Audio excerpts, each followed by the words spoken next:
Afrique Sport, la matinale du samedi, c'est parti et nous la débutons comme toujours en Afrique avec l'Algérie. Kheireddine Zetchi tient à sa promesse. Le président de la Fédération algérienne de football réitère sur Radio Algérie qu'il ne sera pas candidat à un second mandat à la tête de l'instance. Le propriétaire de l'Académie Paradou, qui a sorti des talents dont Youssef Attal ou encore Hicham Boudoui, l'avait déjà annoncé après son élection en mars 2017. Zetchi, qui a succédé à Mohamed Raouraoua, cédera donc son fauteuil en 2021 à la fin de son unique mandat. L'homme d'affaires qui a fait fortune dans la céramique pourra se concentrer sur son académie.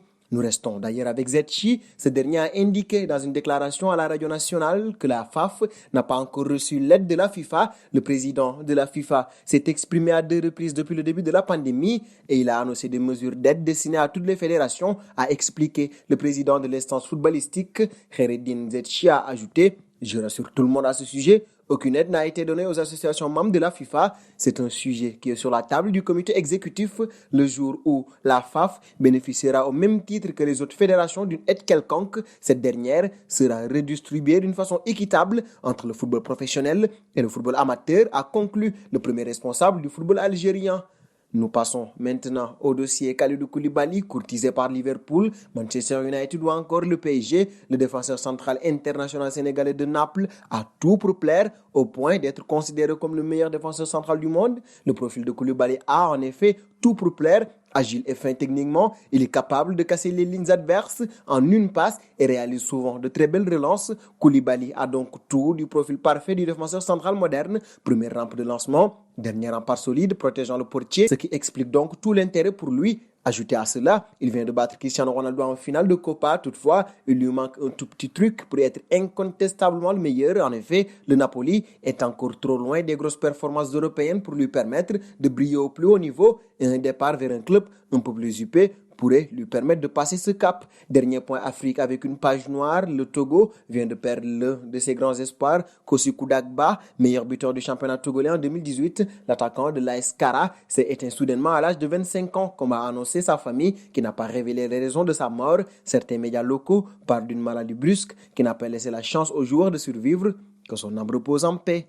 Seconde partie de cette matinale et on la débute avec la Ligue 1 où la Ligue de football professionnel s'est opposée à une Ligue 1 à 22 clubs pour la saison prochaine après une décision du Conseil d'État le 9 juin dernier de suspendre les relégations d'Amiens et de Toulouse en Ligue 1. La LFP a affirmé son opposition à un format à 22 clubs pour l'exercice prochain. Irrité par les multiples décisions de la Ligue envers les intérêts de son club, Bernard Joannin, le président de l'Amiens SC, s'est exprimé dans un communiqué paru juste après l'officialisation de la décision du conseil d'administration de la LFP. Comme Toulouse, le club Picard devra donc attendre pour être fixé sur son sort. Une chose est sûre, les renvois de balles entre les différentes instances ainsi que les multiples décisions contradictoires ne font que desservir le football français et son image. Et de la France, nous filons en Italie avec la Série A. En réponse aux nombreuses requêtes des clubs, le gouvernement italien a décidé d'adoucir son protocole sanitaire pour prévenir face au risque de l'épidémie de coronavirus. Ainsi, tout joueur qui sera testé positif à la Covid-19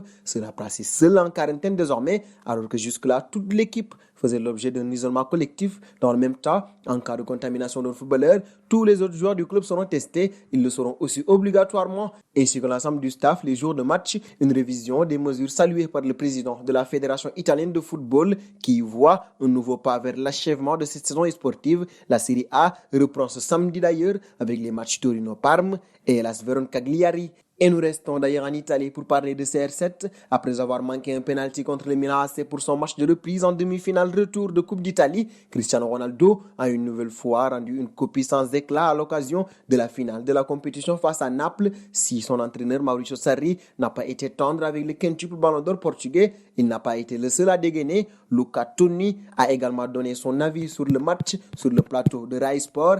Et pour lui, l'attaquant transalpin a clairement mis en avant le manque de jus de l'As CR7. J'ai vu toute la Juventus en difficulté et aussi Cristiano Ronaldo qui avait l'air d'un joueur normal dans un match aussi lent. On s'attendait à ce qu'il joue, mais il était en difficulté surtout d'un point de vue physique.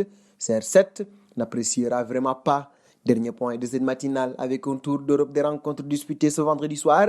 D'abord en Angleterre, Norwich a perdu face à Southampton 3-0. Tottenham a fait match nul devant Manchester United 1 but partout. Et en Espagne, la Liga se poursuit avec Grenada qui a perdu face à Villarreal 1-0 et Mallorca qui a fait match nul devant Leganés 1 but partout. Dernier match de la soirée, l'affiche Séville-Barcelone qui a accouché d'un match nul 0 but partout.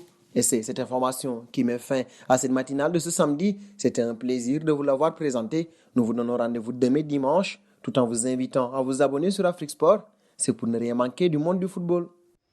Abonnez-vous sur la chaîne Afrique Sport pour de nouveaux contenus exclusifs de vos sportifs préférés. N'oubliez pas également d'activer la petite cloche pour ne rien rater.